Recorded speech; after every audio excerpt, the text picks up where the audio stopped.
হযরত জুলকারনাইন ছিলেন একজন ন্যায়পরায়ণ ও শক্তিশালী বাদশাহ। তিনি যখন পৃথিবীর এক প্রান্ত থেকে অন্য প্রান্তে ভ্রমণ করছিলেন, তখন তিনি ঘোষণা করেছিলেন, যে ব্যক্তি জুলুম করবে আমি তাকে শাস্তি দেব। তারপর সে যখন তার রবের কাছে ফিরে যাবে, তখন তিনিও তাকে কঠিন আযাব দেবেন। কিন্তু যে ঈমান আনবে এবং সৎ কাজ করবে, তার জন্য রয়েছে উত্তম প্রতিদান।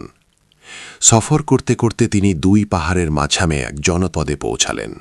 সেখানে এক জাতি তার কাছে সাহায্য চেয়ে বলল, হে জুলকারনাইন, ইয়াজুজ ও মাজুজ এই পৃথিবীতে বড়ই অশান্তি সৃষ্টি করছে।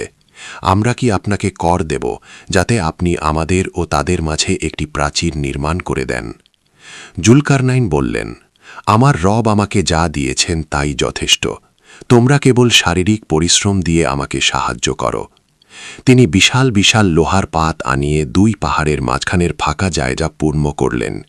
এরপর তাতে আগুন জ্বালিয়ে তা লাল করলেন এবং তার ওপর গলিত তামা ঢেলে দিলেন।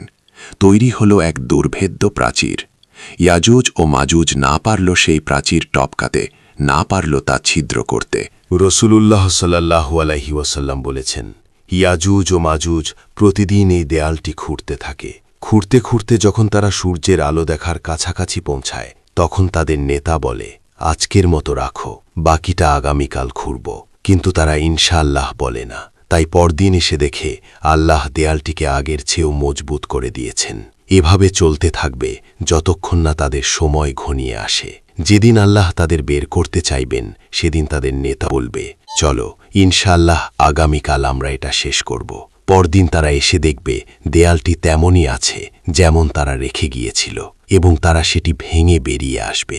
তারা মানুষের ওপর পঙ্গপালের মতো ঝাঁপিয়ে পড়বে। তাদের আধিক্যের কারণে তারা যখন তিবারিয়া নামক সমুদ্রের পাশ দিয়ে যাবে, তখন তাদের প্রথম দলটি সব পানি পান করে ফেলবে। শেষের দলটি এসে সেখানে কোনো পানি না পেয়ে বলবে, এখানে হয়তো একসময় পানি ছিল। তারা পৃথিবীর সব জনপদ ধ্বংস করতে পড়বে। বাইতুল মুকাদ্দাসের এক পাহাড়ে গিয়ে বলবে, জমিনের সবাইকে শেষ করেছি, এবার আকাশের বাসিন্দাদের শেষ করব। তারা আকাশের দিকে তীর ছুড়বে এবং আল্লাহ তাদের পরীক্ষায় ফেলার জন্য সেই তীর রক্ত মাখা অবস্থায় ফেরত পাঠাবেন। ঈসা আলাইহিস সালামের দোয়া ও ইয়াজুজ মাজুজের ধ্বংস। হযরত ঈসা আলাইহিস সালাম এবং তার সঙ্গীরা যখন তুর পাহাড়ে আটকা পড়ে চরম খাদ্য সংকটে ভুগবেন, তখন তারা আল্লাহর কাছে আকুল হয়ে দোয়া করবেন। আল্লাহ তাদের দোয়া কবুল করবেন এবং ইয়াজুজ মাজুজের ঘাড়ের ওপর নাগাফ নামক এক প্রকার পোকা বা মহামারী সৃষ্টি করবেন। এতে করে তারা সবাই একটি মাত্র প্রাণের মৃত্যুর মতো একসাথে মারা যাবে। তাদের লাশের দুর্গন্ধে পৃথিবীতে তিল ধারণের জায়গা থাকবে না। তখন ঈসা আলাইহিস সালাম পুনরায় দোয়া করবেন। আল্লাহ উটের ঘাড়ের মতো লম্বা লম্বা একদল পাখি পাঠাবেন, যারা লাশগুলোকে তুলে নিয়ে আল্লাহর ইচ্ছা মতো কোনো স্থানে নিক্ষেপ করবে। এরপর এমন এক বৃষ্টি হবে যা পুরো পৃথিবীকে আয়নার মতো পরিষ্কার করে দেবে।